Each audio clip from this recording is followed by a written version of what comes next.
Olá pessoal, trabalhar um pouquinho mais a questão relativa às máquinas de corrente contínua, não é verdade?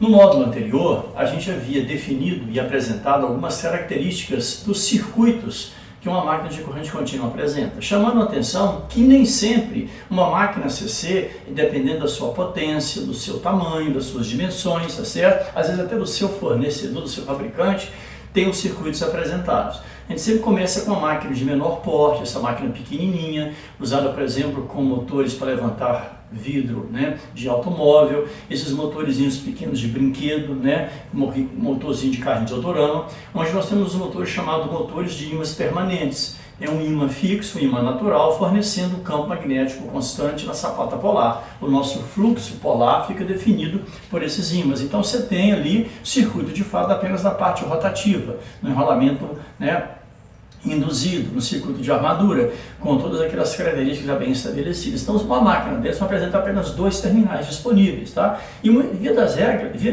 geralmente não vem nem com identificação de letra, porque é um motor de pequena potência, tá? Sabidamente, aquela alimentação, aqueles terminais se fazem acesso ao rotor e fica assim definido, tá? Quando a potência da máquina começa a crescer, em que o ímã natural não daria conta de criar esse fluxo polar suficientemente significativo para coordenar a velocidade e torque da máquina de maior dimensão, de maior potência, opta então pelo circuito elétrico também nas estruturas polares, né, nas cabeças e sapatas polares presas ao estator, tá? Seria exatamente o campo em derivação, o enrolamento shunt, com aquelas características, né? Condutor fininho, né? Muitas espiras, grande comprimento, um circuito de altíssima resistência elétrica. Então você teria 4 terminais disponíveis: terminais AB, enrolamento de armadura, terminais CD ou JK, seria o campo em derivação, o campo shunt, tá bom? Em máquinas de potências mais ou menos, né, nessa mesma faixa, dependendo muito da situação, o tipo de acionamento e quem especifica o motor, você pode ter também 6 terminais, em que os terminais AB seriam a armadura, CD campo de derivação e os terminais EF o campo série, com aquela caracterização, enrolados sobre as sapatas polares também, por cima do campo em derivação, mas é claro, todos isolados uns respectivamente do outro. E aí, guardadas aquelas caracterizações, né? Um condutor mais grosso, um número de espiras muito menor, um comprimento menor, resistência elétrica muito parecida à resistência do enrolamento de armadura, tá? E daí aquela colocação. Quando ele for eletrizado, quando ele for energizado, como quem diz assim, às vezes não é, os terminais estão disponíveis lá, os terminais EF, e você percebe que não foi utilizado por razões as mais diversas, tá certo? Mas então, quando ele é energizado, ele é conectado eletricamente em série no enrolamento de armadura. Isso via, inclusive, caixa de terminais, porque a armadura é circuito rotativo, campo série é circuito estático. Então, você faz essa conexão na própria caixa de terminais e faz as mais diversas configurações que essa máquina pode apresentar. E é exatamente o objetivo desse nosso módulo de hoje. Conhecidos os circuitos que essa máquina possui, como que nós classificaríamos uma máquina de corrente contínua? Motor ou gerador? A classificação é bem abrangente. Tá legal? Quais seriam as alternativas? Que tipo de configuração ela poderia apresentar? É sabido por todos nós que essa máquina, não tendo corrente alternada, não possuindo frequência, ela não possui reatância, não possui fator de potência, não apresenta potência reativa, tudo ela é escalar, é só watt, volt-ampere vira watt, é resistência, né? É potência ativa diretamente drenada para conjugada. Então, é interessante perceber que quando os cálculos surgem envolvendo motor de corrente contínua, geralmente são cálculos muito simples. Circuito de corrente contínua série, paralela, associação mista, tá? Agora, o muito importante é a nomenclatura vinculada a essa máquina. Isso sim. Às vezes o nome é um indicativo importante. Que circuito é aquele? Que configuração que você tem? Você vai partir com Kirchhoff de malhas ou Kirchhoff de nós? Isso sim é importante. Então fiquemos atentos com relação a isso. Tá bem? Então, para a gente entender bem, estar, de certa forma, consistente na questão da classificação das máquinas de corrente contínua, talvez valesse a pena um pouco de precaução, tá? Um pouco de prudência, antes da gente começar efetivamente a propor os circuitos que essa máquina apresenta. Então, eu vou resgatar aqui um conceito que vem lá desde a eletromag, desde os circuitos magnéticos, tá certo? Que serão importantes para a gente aqui, tudo bem? Então, vamos supor, esse raciocínio é uma coisa que a gente criou academicamente, didaticamente, para poder simplificar o modelo e resgatar algumas informações. Estamos visitando outra vez essas questões de materiais magnéticos, tá bom? Então, como os materiais magnéticos, aços dopados a 4 silício, são os elementos que constituem a parte magnética estrutural, né, tanto dos ambientes estatórico quanto do rotórico. Eu vou fazer o seguinte, vamos pegar uma tesoura super poderosa e cortar um pedaço, digamos, de uma das sapatas polares dessa máquina de corrente contínua. Um exercício de imaginação aqui, tá? De conjectura. Tá? Então, eu cortei um pedaço dessa sapata polar, e coloquei, digamos, numa bancada de laboratório, tá certo? Fui lá no circuito magnético, arranquei um pedaço do aço silício, arranquei um pedaço e deixei ali, tá? In natura, essa máquina foi ligada, sei lá, 1 mês, 2 meses atrás, tudo em repouso, tudo em equilíbrio, gelada, fria de natureza, tá bom?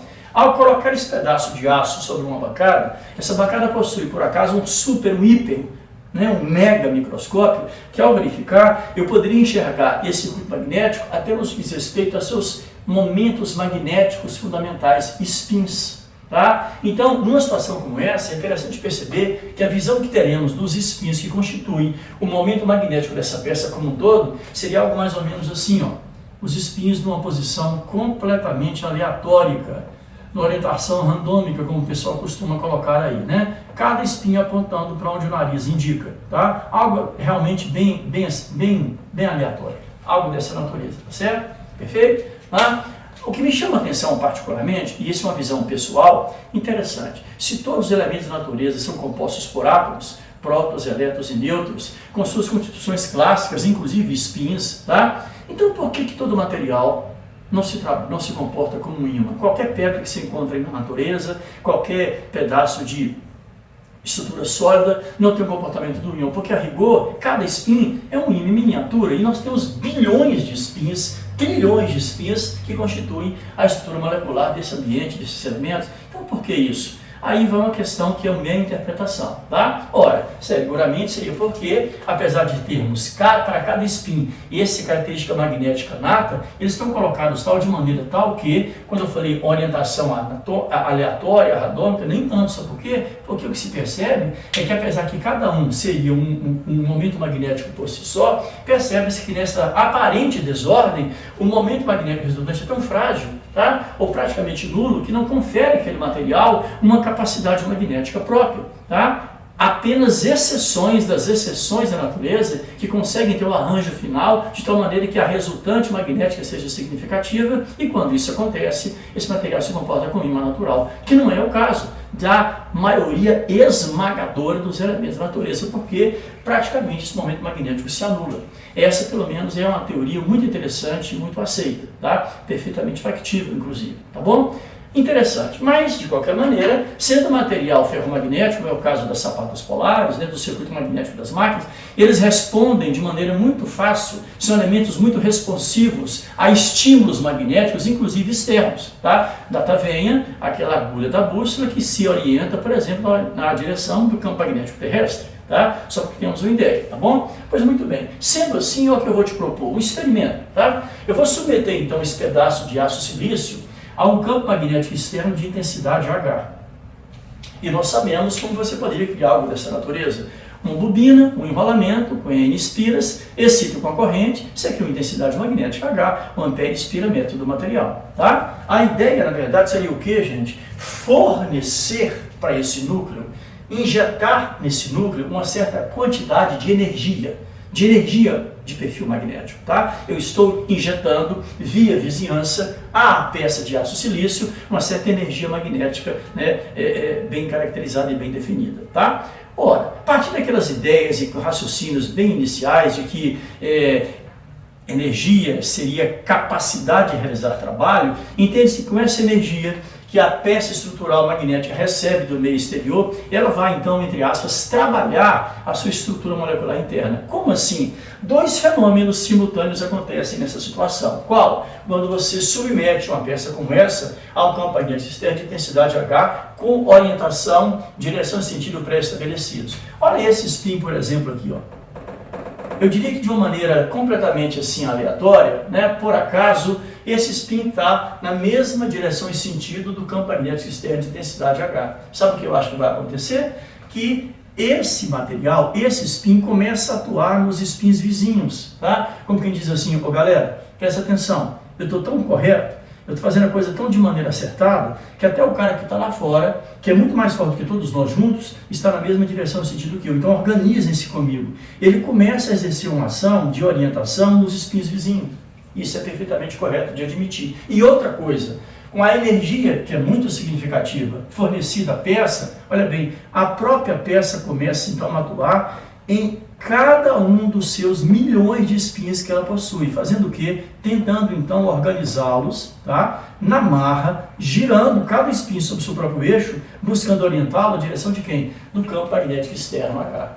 E sabe o que é mais interessante? A peça informa, a peça sugere, a peça indica que está fazendo isso. Isso o quê? Trabalhando os seus espinhos internos com a energia que ela recebeu de fora via H. E como é que esse trabalho é constatado, é aferido experimentalmente? Ora, se você registrar na superfície B versus H, indução versus intensidade, você vai perceber que a peça indica uma densidade magnética B, uma indução magnética B completamente proporcional ao H, dizendo assim, com todas as letras, olha, a energia que você, meio exterior, está me fornecendo, eu estou usando internamente para trabalhar meus espinhos, tentando organizá-los na direção que você está sugerindo.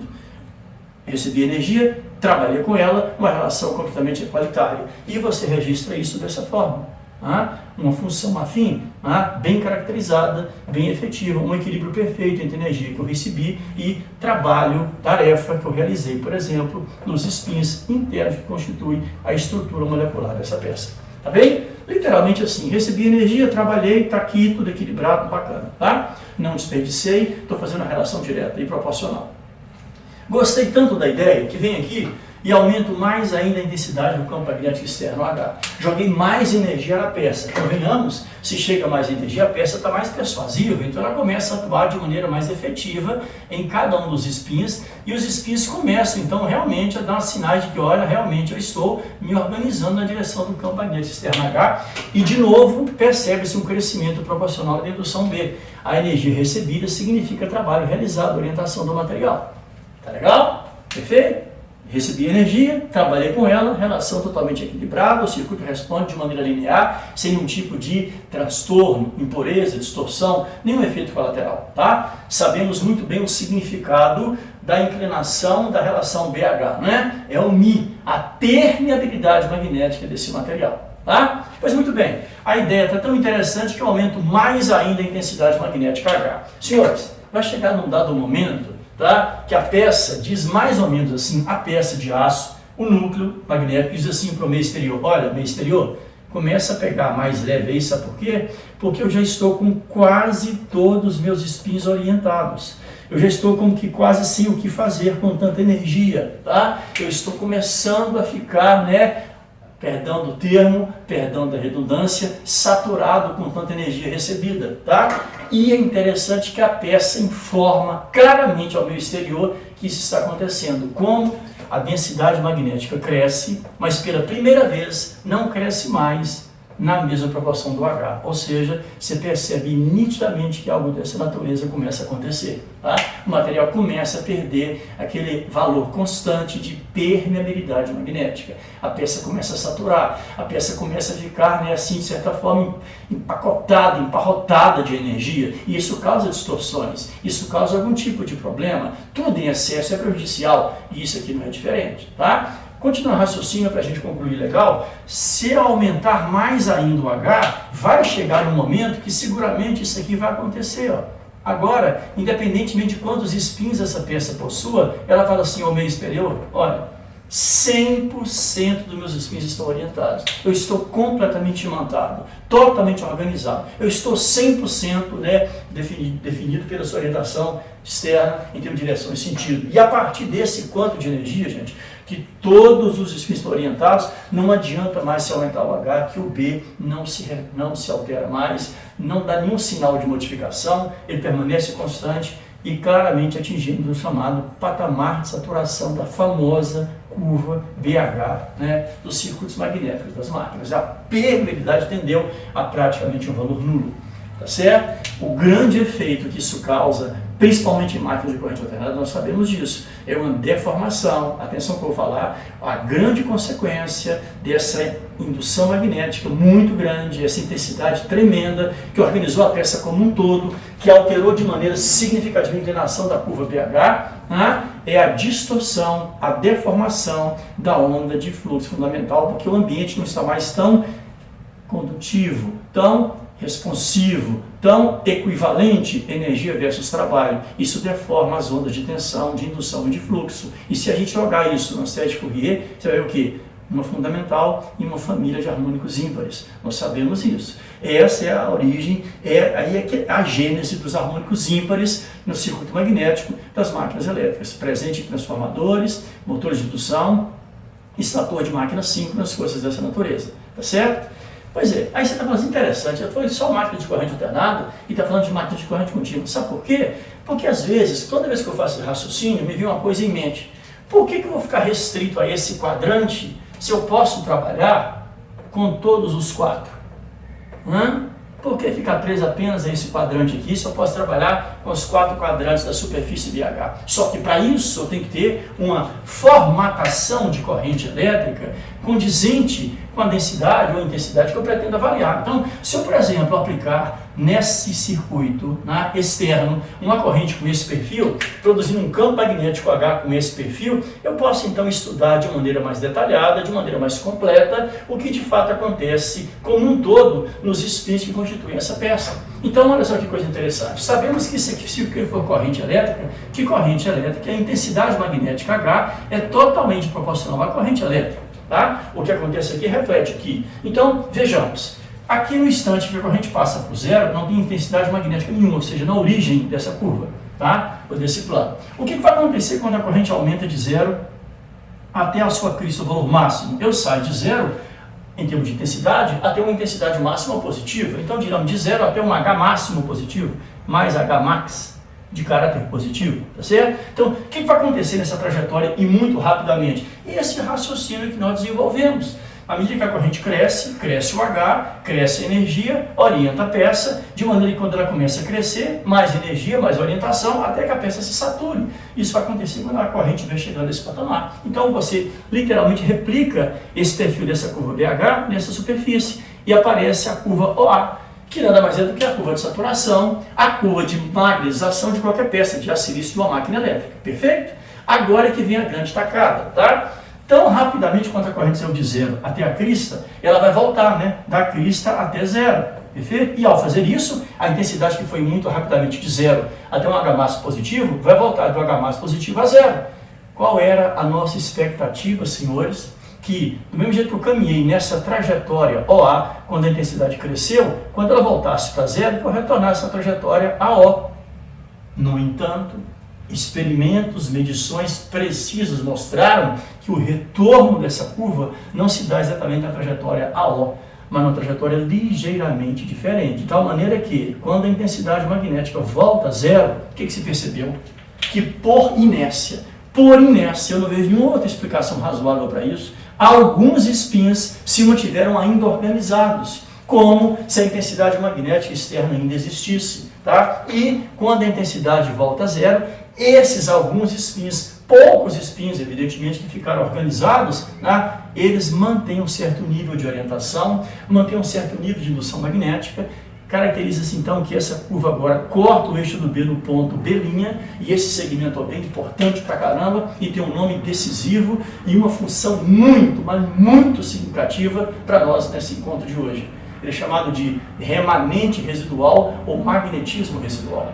Tá? A peça ficou levemente organizada na direção do campo externo, como se ainda tivesse intensidade, fomentando essa energia. Perfeito? Combinado? Mas vamos em frente. A corrente aqui vai mergulhar no semicírculo negativo, perfeito? E se ela trabalhou a peça no sentido de organizá-la para o lado mais, com certeza vai trabalhar para o lado menos. Só que tem uma coisa interessante aqui, ó. Os primeiros ângulos negativos dessa corrente, atenção para isso, tá? Vão produzir uma densidade magnética inversa. A tendência seria organizar a peça com a mesma curva OA no semicírculo negativo. Só que tem um detalhe, tem alguns spins que eles estão organizados para o lado mais. Então o que é preciso fazer?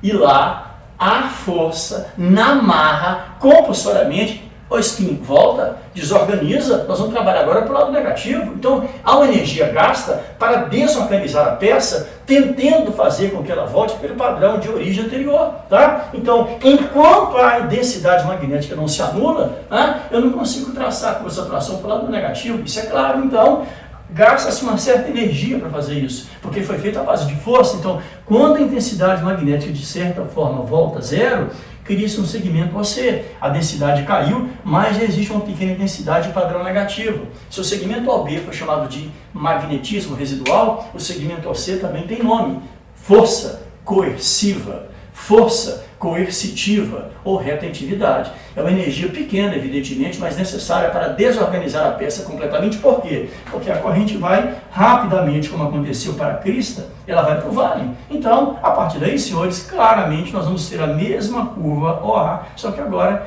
referida no semiciclo negativo. E esse vale aqui representando quem? Evidentemente um H máximo, só que agora de padrão negativo. Essa curva CD nada mais é do que a curva OA deslocada do segmento AC. Perfeito? Simples assim, previsível.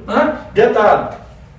Então, rapidamente, quando a corrente vem da crista para zero, ela vai do vale para zero outra vez. Só que agora não vai nos pegar de calça curta, né? O que vai acontecer? Naturalmente, aqueles mesmos spins que ficaram organizados por lado mais, também ficarão por lado menos, evidente. Então teremos também um segmento OE que representa o remanente residual relativo agora ao semiciclo negativo. É claro, tá? O segmento OB é igual ao segmento OE. E se a gente quiser completar esse ciclo, esse laço, como você já deve ter percebido, ora, basta permitir uma análise de tal maneira que os primeiros ângulos positivos do semiciclo positivo farão o quê? A mesma coisa que os primeiros valores negativos fizeram: desorganizar os spins todos para traçar a mesma curva agora para o lado mais outra vez. Então, olha quem está aqui, a nossa força coerciva ou força coercitiva OF, exatamente igual ao AC, de maneira que quando a corrente atingir a próxima crista, olha isso aqui, ó, um lambda no comprimento de onda, de crista a crista, nós fechamos, né, esse ciclo, e a partir daí, com a corrente caminhando mais, menos, ciclando naturalmente, o que eu tenho? O circuito magnético, aquele comportamento que nós conhecemos muito bem, tá? Esse laço muito conhecido de todos nós, que é o nosso famoso laço de histerese. Perfeito? Tá legal? O que a prática mostrou? O significado desta área, desta superfície do laço de histerese. Representa as perdas por histerese magnética da peça de aço silício. Sabe por que eu estou dizendo isso? Porque se você excita uma peça de aço e ela, mesmo com a intensidade tendendo a zero, ela guarda um certo remanente, é como se a peça passasse a trabalhar com íon natural. Pô, isso é sensacional. Então o que a turma pensou? Nossa, vamos criar chapas então que tem um laço, um segmento OB bastante grande, um segmento OB linha, tá? Porque assim eu consigo então um remanente muito elevado, a peça se trabalha como se fosse um ímã. Então todos os segmentos crescem em função disso, tá? Não só cresce o remanente, como cresce também a força coerciva. O que isso aconteceu, gente? Nós crescemos muito a área do laço de histerese. Se dá com uma mão e tira com a outra. Se aumenta de fato o remanente, se dá ao circuito magnético um comportamento mais próximo e um ímã natural, mas em compensação se aumenta esmagadoramente as perdas por histerese, perfeito? Que são proporcionais à frequência. Eu diria até ao quadrado da frequência em algumas situações. Olha só. Tá legal? Então o que isso mostrou? Que em máquinas de corrente alternada, o tipo de dopagem do aço faz com que o seu laço seja fininho, delgado, o menor possível, porque tem frequência no processo, tem perda por histerese. O ganho de remanente não justifica o aumento da perda por histerese, mas em máquinas de corrente contínua, onde não existe frequência, o tipo de dopagem do aço é exatamente o contrário, tá? O segmento OB é bastante elevado para que o remanente residual da máquina seja muito grande e muito significativo. Perfeito? Isso tinha que ser revisto. Sabe por quê? Olha o que eu vou dizer. O que significa dizer que uma máquina está sofrendo ou passando por um processo de escorvamento? O que é escorvar uma máquina de corrente contínua, por exemplo? É bom lembrar que a tensão rotacional, K, Φp, ômega N, tá certo? O conjugado, K, Φp e A. Então vamos fazer o seguinte, vamos tentar verificar aqui uma situação que a máquina estaria extremamente depreciada. Vamos pegar, por exemplo, uma máquina com circuito em derivação. Por que ele? Sabidamente a resistência CD é imensa. Então, olha o que eu vou te propor fazer, tá? eu vou advogar o diabo contra a máquina. Vou ver se realmente ela consegue responder numa situação totalmente, digamos, desfavorável. Tá? Então, vamos pegar dois condutores, pegar o terminal A da armadura e conectar o terminal C do campo de derivação. E outro condutor, o terminal B da armadura, o terminal D do campo de derivação. Fiz apenas isso. Não peguei uma bateria de relógio sequer para energizar o circuito. Só fiz a conexão A em C e B em D. Eu conectei, eu jampeei a armadura e campo de derivação. Tá? Aí eu vou pegar uma manivela, vamos pegar um órgão primário, uma turbina, e vamos girar o eixo dessa máquina de corrente contínua. Tá? Não energizei circuito algum dessa máquina. Só que eu queria colocar uma hipótese aqui. Qual? Vamos supor que ainda ontem, há 24 horas, essa máquina foi ligada, foi energizada e funcionou normalmente. Aí fizemos o trabalho que tínhamos que fazer, a experiência que tínhamos que fazer, levantamos os dados, desligamos a máquina e voltamos hoje. Significa o quê, gente? Que existe sim ainda no aço das sapatas polares um pequeno remanente residual, fruto da alimentação que foi feita ontem.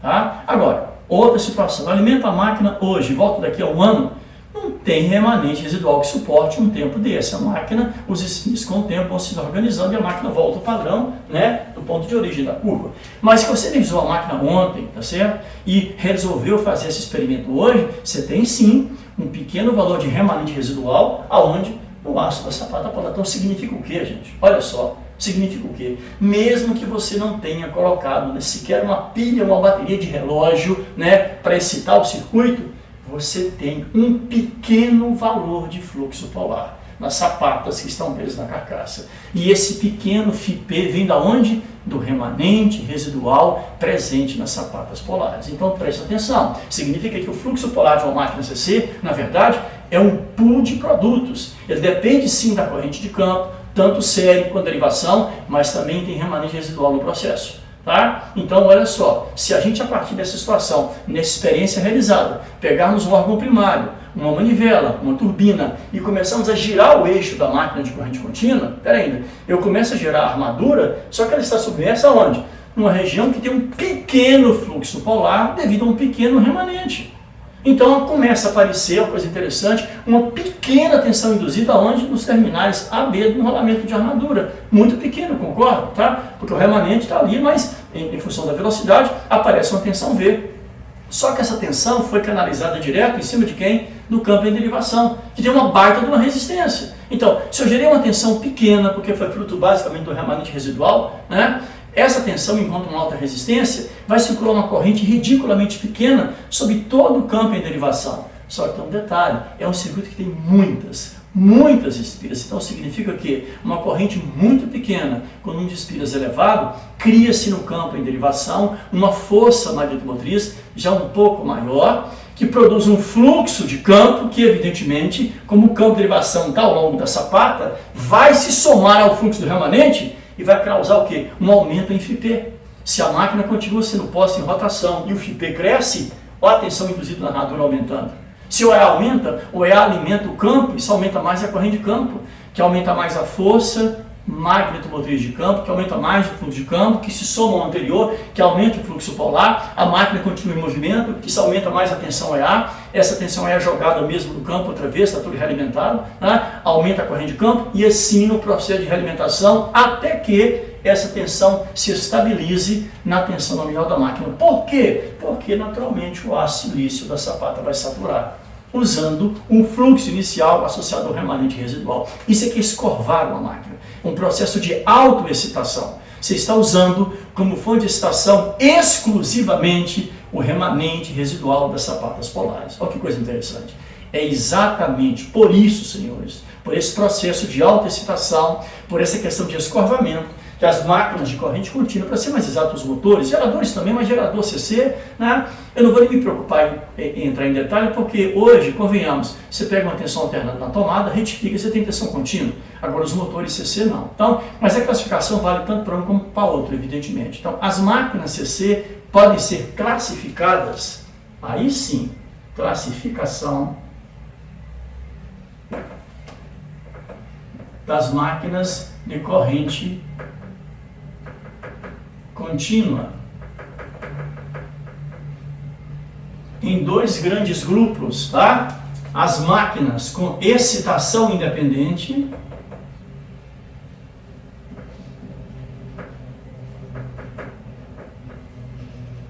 e aqui você percebe que o próprio nome sugere que eu tenho estação independente para elas, uma fonte específica para campo, tá? Que vai ser energizado independentemente da armadura. E numa situação como essa, eu vou colocar em vermelho para chamar a sua atenção, tá? Campo shunt, campo em derivação, tá certo? Esqueça que existe campo série para máquinas com estação independente, tá certo? Por quê? Você vai pegar uma fonte, uma bateria, um retificador e vai alimentar o campo. Qual deles? O que tem resistência elétrica elevada, para que você não tenha um problema de continuidade, né, de queima de circuito. Então você pega um circuito de resistência, né, condizente, que ela própria acaba limitando a questão da tensão da fonte e limita essa corrente. Se você jogar essa tensão no campo de série, você vai arrebentar o circuito no instante de partida. Tá? Então, uma máquina dessa, você tem duas fontes de alimentação nos motores principalmente. Uma para a armadura, um retificador, etc. E outra para o circuito de campo, uma bateria, algo dessa natureza. E você trabalha excitando de maneira independente, diferenciada, cada um dos circuitos, perfeito? Só que existe um outro grande grupo, as chamadas máquinas autoexcitadas. E o que significa uma máquina de corrente contínua autoexcitada? Que ela está usando como única fonte inicial, como única fonte de excitação inicial, o remanente residual das sapatas polares. E sendo assim, diante dessa classificação desse grupo maior, abrem-se algumas perspectivas. Quais? As máquinas podem ser autoexcitadas série, onde o próprio nome sugere, estou usando o campo série da máquina. As máquinas autoexcitadas em derivação,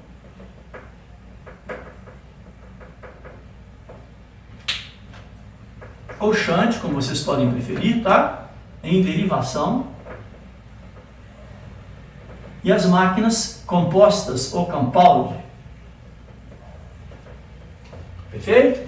Olha, não se usa o termo máquina autoexcitada série, máquina autoexcitada derivação, máquina autoexcitada composta. Se você falar que a máquina é série, presume-se que ela esteja autoexcitada. Uma máquina composta, idem. Uma máquina de derivação, idem, tá certo? Ok? E no caso das máquinas compostas, pelo próprio nome, entende-se o quê? Que os dois campos estão fazendo parte do circuito, tanto o campo série quanto o campo em derivação. E aí, gente, por uma questão de, para ser verossímil, né, e para ser correto, nós temos duas possibilidades aqui. Eu vou ser obrigado a comentar sobre isso. Mesmo que depois eu até coloque uma questão que eu tenho observado muito aí fora, nas questões de processos e de consultorias ou de trabalho com máquinas de corrente contínua.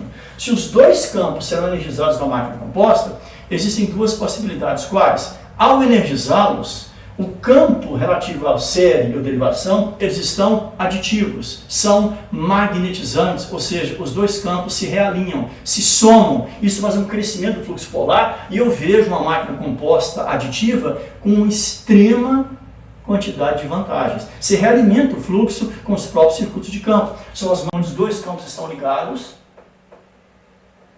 e os dois campos trabalham, um magnetizando o outro, tá? Agora, pode acontecer de você ligar os dois campos de maneira subtrativa, onde o fluxo de um desmagnetiza o outro. Isso faz o quê? Uma redução do fluxo polar. Sinceramente, não vejo aplicação prática e efetiva para nenhum tipo de máquina composta subtrativa nos processos que eu tenho encontrado por aí. Então, a partir de agora, por default, falei máquina composta aditiva. Os dois campos energizados, porém, produzindo efeitos magnetizantes, tá certo? Mas é bom chamar a atenção disso daí, perfeito? E do ponto de vista de configuração, além da máquina ser composta aditiva, ela pode ser máquina composta DL. O que significa DL? Derivação longa, ou máquina composta aditiva DC, derivação curta, tá? E como é que eu diferencio uma da outra e quais os efeitos disso no regime operacional dessa máquina? Esse é um assunto que vai ficar muito mais claro na hora que a gente traçar e desenhar os circuitos elétricos de cada uma dessas configurações, perfeito? Então, pessoal, pense bastante, reflita um pouco antes de dizer frases que eu ouço muito por aí, tá? O motor de corrente contínua é uma máquina pouco versátil, não tem muitas alternativas operacionais. Ora, um motor que pode ser ligado, no mínimo, de 5 maneiras diferentes, como é que uma máquina dessa pode não ser versátil, tá? Porque se o motor CC obedece, um gerador também, tá? Às vezes, configurações, ela pode ser um motor estação independente ou pode ser um motor autoexcitado. E sendo autoexcitado, pode ser série, Pode ser derivação, pode ser composto aditivo DL ou composto aditivo DC.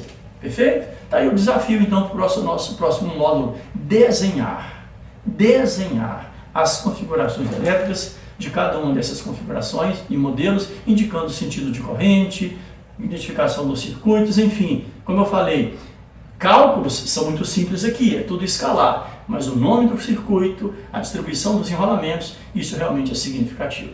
Perfeito? Um abraço, até o próximo módulo, saúde e paz.